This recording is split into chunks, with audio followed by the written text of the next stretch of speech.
Existe un misterioso pueblo, ubicado a 100 kilómetros de la ciudad de Rosario, en Argentina, cuyo nombre en este relato se ha mantenido oculto. En él sucedieron y aún suceden cosas increíbles relacionadas con fenómenos paranormales. Es lo que aseguró Fabio, un hombre de 39 años que vive allí desde que era un pequeño. Su testimonio comienza así.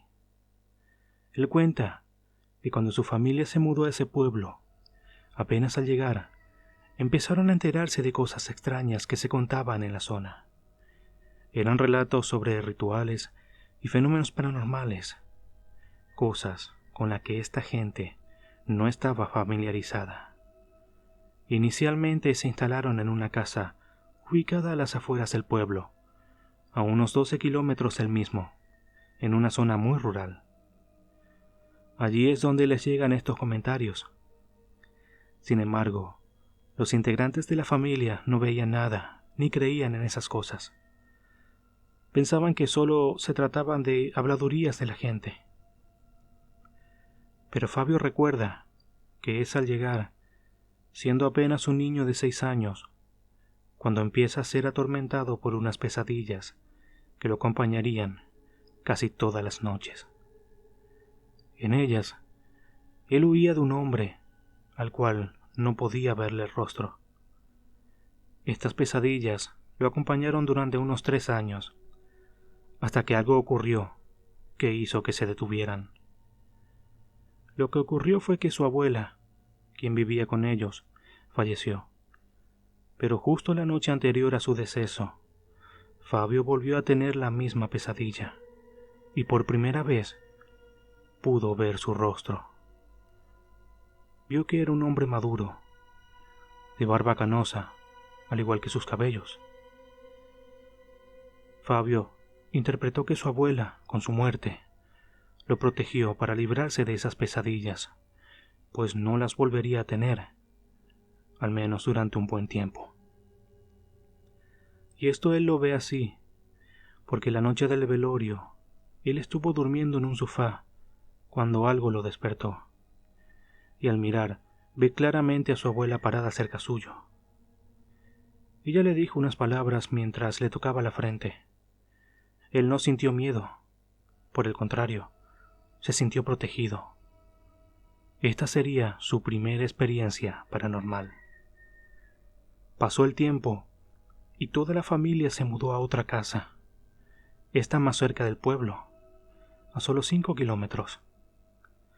Allí se hacen amigos de un sereno, quien también les comenzó a contar sobre cosas extrañas que ocurrían por allí, de gente extraña que venía de ese pueblo. No pasó demasiado tiempo y terminan mudándose al pueblo mismo. Es decir que, sin proponérselo, cada vez se fueron acercando más y más, hasta llegar a vivir en el propio pueblo.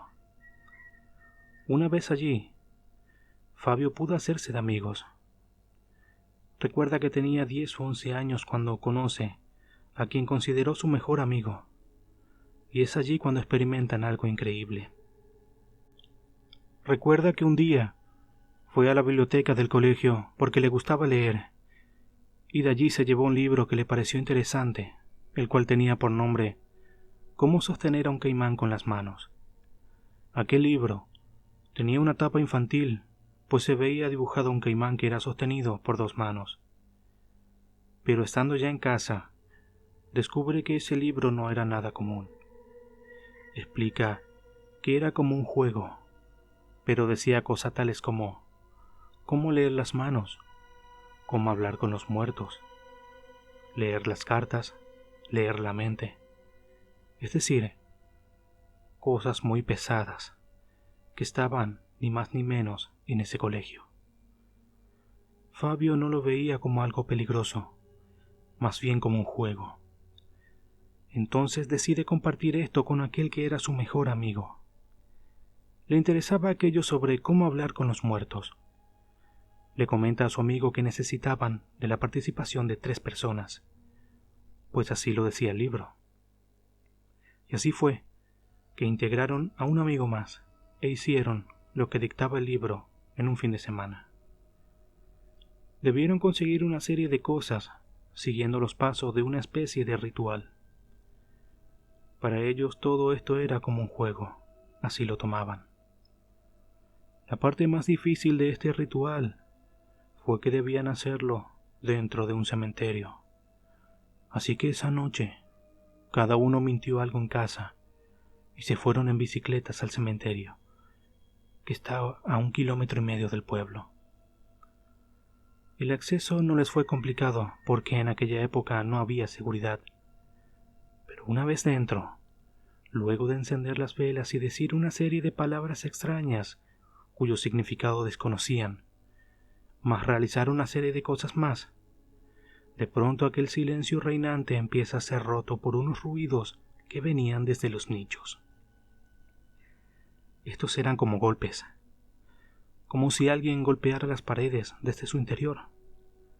No sabían si era sugestión o si en verdad eso estaba pasando, pero el caso es que sintieron miedo y decidieron retirarse. A partir de ese momento, la vida de estos chicos cambia, pues los tres, por separado, cada uno en su casa, comienzan a experimentar una cantidad de cosas inexplicables que tuvieron que sufrir. Fabio explica que su percepción de lo que entendía como realidad cambió. Solo en su caso, empezó a ocurrir que de noche se levantaba para ir al baño y desde allí escuchaba como algo corría a la cama. Luego al regresar, efectivamente la encontraba movida 30 o 40 centímetros de su lugar. Había noches en que despertaba y veía la figura de alguien como una sombra mirándolo. Y además de todo esto, aquellas pesadillas que tenía de niño regresaron. Mientras tanto, sus otros 2 amigos vivían cosas similares. Al juntarse en algún momento, el único tema de charla entre ellos era lo que les había sucedido recientemente. El problema era que no sabían cómo conseguir ayuda. A todo esto, Fabio ya había devuelto el libro. Entonces, se les ocurrió que posiblemente en el mismo libro estaba explicada la manera de resolver esto, por lo que Fabio regresó a la biblioteca en busca del mismo. Al hablar con la bibliotecaria, le preguntó sobre aquel libro, cómo agarrar un caimán con las manos.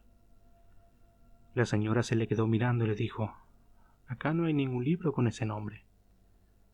Fabio le dijo: «No puede ser. Si yo lo llevé hace un par de semanas, incluso firmé la fecha». La mujer revisó entre las planillas y le dijo que no existía nada así, que ni siquiera aparecía su firma en la fecha mencionada. Entonces Fabio, ya muy preocupado y hasta molesto, le dijo: «Pero, ¿no se acuerda cuando le dije me llevo este libro? ¿Y no recuerda cuándo se lo traje?». La mujer le responde: «Si quieres, revisa todos los libros y si lo encuentras, llévatelo. Pero ya te aseguro, aquí no hay ningún libro así». Fabio se puso a buscar.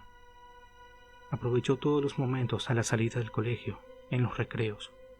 Buscó libro por libro durante varios días y nunca más pudo dar con él. La señora solo lo miraba, reía y le decía que estaba loco. Como tenían que encontrar una solución, recurrieron a la idea de asistir a una iglesia evangélica, aunque de lo que estaban viviendo no se lo contaron a nadie. No se animaban por temor a las reprimendas, pues, si bien para ellos había sido un juego, se dieron cuenta que habían metido la pata y lo aprendieron de la peor manera. El caso es que en esas idas a la iglesia lograron que fueran aminorando estos fenómenos que los acechaban. Incluso hasta la familia de Fabio empezó a ir a la iglesia, no por algo que a ellos les pasara, sino por el simple hecho de ser cristianos. Parecía que todo iba a normalizarse, pero no imaginó Fabio que estas cosas extrañas recién habían comenzado. Asistiendo a la iglesia, conoce a un chico 4 años mayor que él. Se hicieron muy buenos amigos, pero con el tiempo Fabio descubre que aquellos comentarios que les llegaron a ellos cuando recién se instalaron cerca del pueblo eran una realidad. Pues este nuevo amigo, que si bien asistía a la iglesia, era practicante del ocultismo. Y no solo él, sino muchos que iban a la iglesia y vecinos que él empezó a conocer. Todas estas personas parecían pertenecer a un culto extraño relacionado con el ocultismo. Aquel muchacho le demostró a Fabio que no eran simples tonterías, sino que los miembros de este culto tenían cierto poder, algo oscuro que los protegía. Por ejemplo, este chico le adivinaba cosas imposibles de saber a Fabio. Incluso le demostró que podía leer su mente. Un día estaban escuchando música y este chico le dijo a Fabio si quería escuchar algo diferente. Él aceptó y puso una música extraña. Sonaba a rock, pero se podía escuchar que nadie cantaba, sino que alguien hablaba en otro idioma. Sonaba más bien a una invocación. Fue en ese instante cuando la casa se llenó de ruidos, como golpes que daban en todos lados.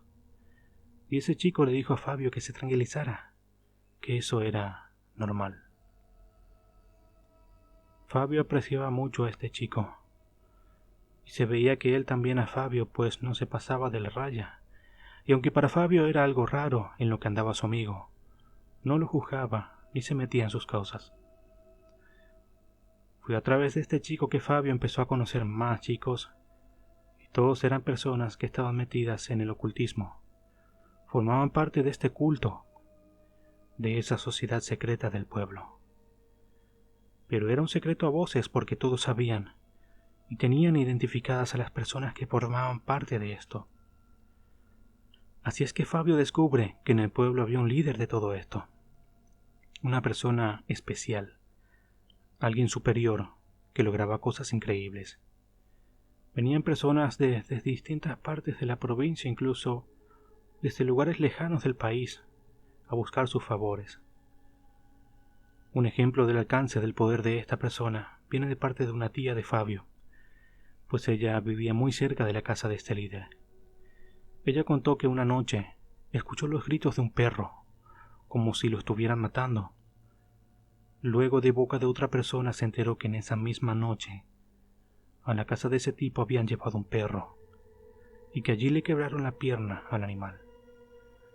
Al amanecer, la persona a la que iba dirigida este mal tuvo un accidente inexplicable donde se le quebró la pierna. A estas alturas Fabio se da cuenta que había una verdadera guerra espiritual en el pueblo, entre quienes iban a la iglesia contra los que formaban parte de ese culto. Y su familia empezó a verse afectada, pues antes, cuando vivían en las afueras, no habían vivido nada paranormal. Es por esto que no creían en lo que se contaba. Pero una vez que empezaron a vivir dentro del pueblo, empezaron los sucesos en su propia casa. Y decían que, en la iglesia, esto le pasaba por los ataques espirituales de parte de la gente de ese culto. De hecho, todos los miembros de la iglesia eran atacados por eventos paranormales que buscaban quebrar su fe.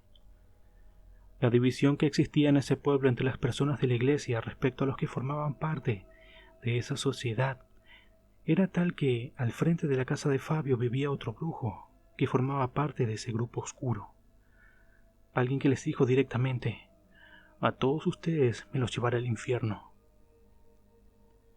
El líder de esta sociedad era no solo reconocido por servicios que daba a mucha gente, sino que además también vendía drogas. Y esto último hizo que tuviera problemas con la justicia, pues un día llegaron policías a detenerlo. Fue llevado preso, pero salió al poco tiempo. Desde ese momento fue a vivir a otro sitio, lejos del pueblo, a una de las tantas casas que se sabe que posee. De algún modo esto afectó al culto, pues a partir de ese momento muchos miembros de esa sociedad empezaron a irse también. Además, aquella guerra entre los miembros de la iglesia y esa sociedad se tranquilizó, pues cada quien siguió haciendo lo suyo y nadie se mete en la vida del otro. Para Fabio fue un boleto de ida, pero no de vuelta, el hacer aquel ritual con el libro. pues esta percepción más desarrollada que ahora tiene parece haberse activado para siempre. Es más, él cuenta que por el aprecio que le tenía a este amigo, hizo el intento una vez más de sacarlo del ocultismo. Y cuenta cómo cierto día saliendo de la iglesia empieza a pensar en este amigo y se preguntaba por qué no había ido a la iglesia. Aclara que en ese momento tenía un pensamiento ingenuo, pues no asumía que tal vez ese chico no iba por querer acercarse a Dios, sino que era mandado por los superiores del culto para hacer trabajos dentro de la iglesia. Entonces ese día a la salida de la iglesia Fabio comienza a pensar en este amigo y como guiado por algo que no puede explicar, llegó a una casa donde preguntó por él. El que lo atiende le dijo que sí, que estaba ahí. Al rato su amigo salió sorprendido por la llegada de Fabio. ¿Qué haces aquí? Fabio contesta, no, ¿vos qué haces acá? Fabio se da cuenta que todos en esa casa pertenecían a esa sociedad oscura y lo convence para llevarlo a un lugar a las afueras del pueblo. Allí Fabio le dice a su amigo, mira para allá. Y el amigo empezó a ponerse histérico y no quería mirar. No hay nada ahí, estás loco. Lo que Fabio le mostraba eran unas figuras espectrales que deambulaban a la distancia sobre un campo. Eran como sombras que podía ver Fabio, y sabía que su amigo también las podía ver, solo que éste no quería reconocerlas. No quería reconocer que eso era algo malo y no estaba bien. Pero su amigo estaba enceguecido. Al final, los intentos de Fabio por ayudar a su amigo fueron en vano, pues ese chico se fue metiendo en cosas cada vez más profundas y terminó muy mal. Hizo un ritual que salió mal, haciendo que quedara estéril e impotente de por vida, además de una serie de enfermedades que lo dejaron inservible tan joven. Todo esto llegó a contárselo este chico a Fabio, a lo que éste le preguntó si quería volver con él, siendo la respuesta de su amigo fue no puedo. Aquí termina la primera parte de este relato. En la segunda parte contaremos algo increíble que podrá o no tener relación con las cosas que se hacían en ese pueblo, algo que ocurrió paralelamente a todo lo que se contó hasta acá. Fabio dijo que su familia antes de entrar a vivir directamente al pueblo no había tenido experiencias paranormales, a excepción de algo extraño de lo que fueron testigos estando viviendo afuera del pueblo. Pues bien, en la segunda parte de este video se narrará qué es lo que vivieron, algo que es muy común en muchos pueblos. Prepárate.